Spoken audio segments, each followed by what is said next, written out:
It's a sight Ukrainian troops in Avdiivka see all too often, a massive Russian armored assault force coming right at them. The Russian infantry moves with virtually no cover. The Ukrainians call these meat assaults because the Russian troops have virtually no chance of survival as Ukrainian drones hunt them down. They assault with a large number of personnel, the head of the drone unit that filmed the videos tells me.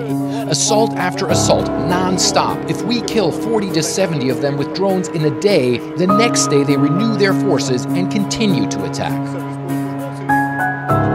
It's been going on for several months as Russian President Vladimir Putin seems hell-bent on taking Avdiivka. Russian vehicles under artillery fire as they get close to Ukrainian positions.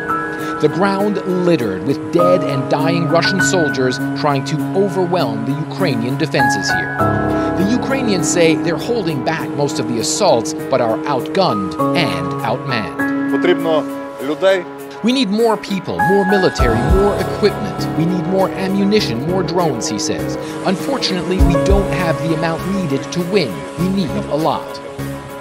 And the Russians, not facing the same shortages, are dropping massive amounts of ordnance on the Ukrainians. Everything from artillery to heavy guided aerial bombs.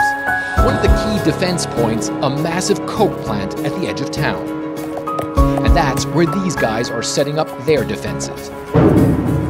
Under constant fire, elite snipers from Ukraine's Omega Special Forces. Here, they have the cover to hit advancing Russian soldiers.